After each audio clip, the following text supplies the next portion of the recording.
How's it going, everyone? Welcome back to the channel. If you guys are new here, do me a huge favor, go down, subscribe, and leave a like on this video.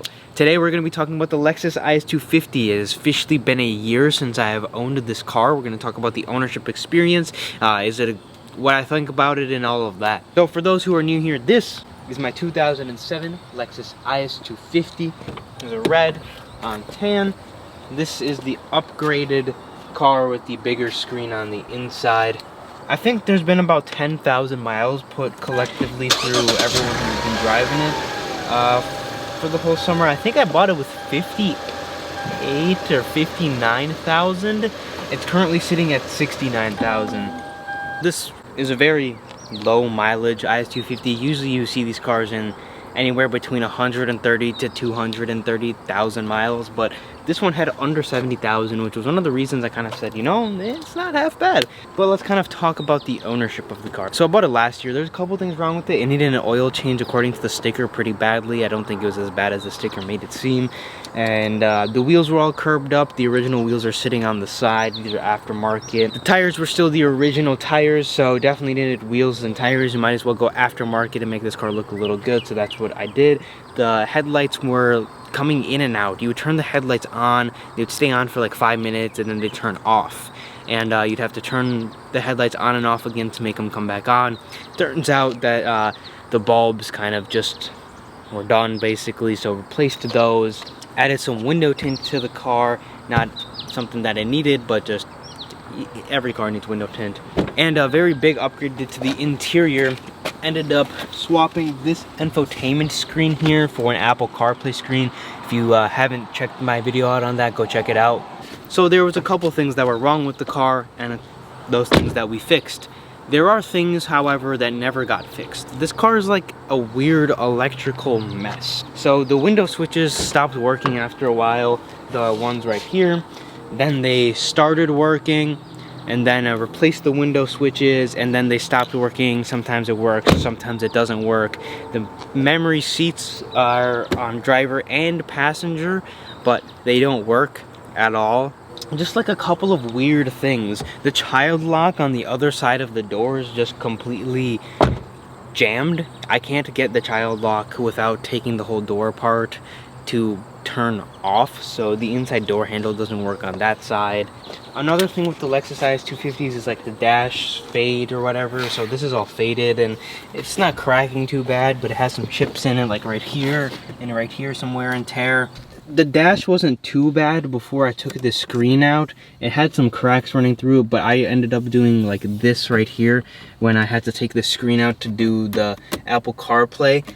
It's a car that needs a couple of things, like the dash needs to be patched up, maybe not a whole new dash, but it needs to be patched a little bit, things here and there, but I don't know what's going on with the electrical stuff. That's like the main thing throughout the ownership, the whole year, that's bothered me the most, is just like, what is going on with all this electrical stuff? There are some good things about this car, so let's take a step inside, take it out for a little drive, and let's talk about them. So as I was saying, there's a lot of technology in this car, and some of it doesn't work, but there are a lot of things that do work.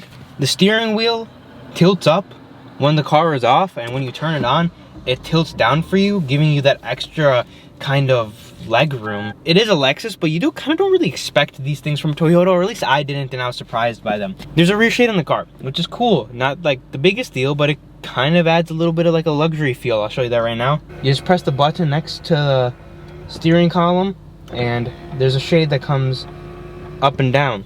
So it's like, it's cool. It's got the wood. The wood might be a little worn for some people. There's some wood here, some wood on the center console here.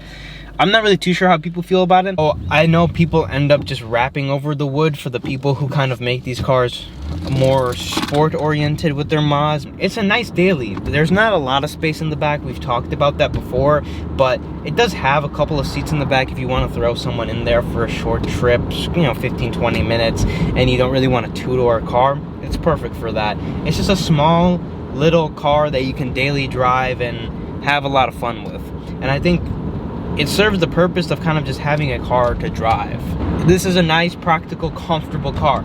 Speaking of comfort, it rides really nicely. Like, it has nice, sharp suspension, and it's honestly kind of fun. You can throw the paddles on and kind of have a little bit of fun if you wanted to. Of course, this does come with a manual, but I have 3 manual cars already, so it kind of made sense to just get the auto in this sense. But it's just a really comfortable car to drive, and I really don't have too much to complain about other than maybe some cheap dash material and maybe, you know, some technology and things, maybe something that needs to be rewired, a wire shortcutted or something. Maybe I'll figure it out eventually, but as of right now, it's just a good car to just get in and drive. It's just a practical everyday type car, and it served its purpose very well, and it's a little fun. You know, it is a little fun. It has a little bit of power. The car is honestly pretty slow. Like, it's kind of like sporty, but if you step on it,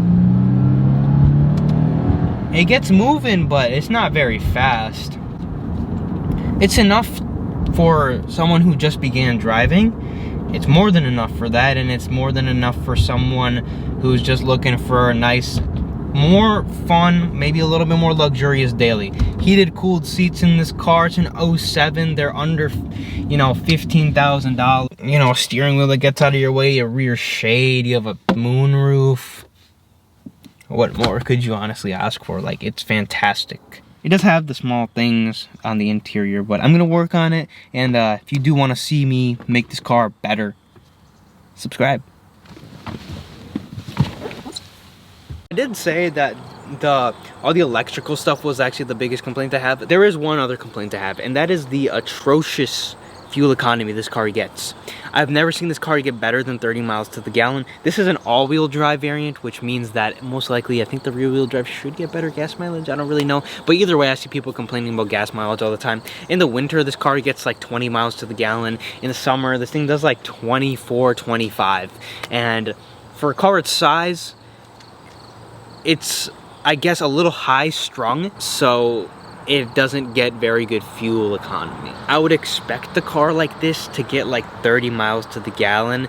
In the winter, like 25, 27, but it gets like 25, 27 on the highway in the summertime in optimal, you know, temperature and everything. It's not horrible, you know, it's like 5 miles to the gallon, but yeah. When people think about the IS250, the biggest complaints they have is lack of space and fuel economy. For me, lack of space, knew the car was going to be small, not a big deal anyways. It works for what it is. Fuel economy is definitely worse than I thought it was, and then the electrical stuff. That's the biggest complaints I've had. Other than that, the car is awesome, and the year's been great, and I thought I'd just make a little update video letting you guys know what I think about it. That's all I have for this video. If you guys want to see more videos on the Lexus, the Miata, BMW, Mustang, got some other cars to come, make sure you subscribe down below. Leave a comment of what videos you want to see on the Lexus, and got the Miata outside right now, and hopefully, fingers crossed, this car fires up and starts today. Potentially the next video. Anyways, I'll see you guys in the next one.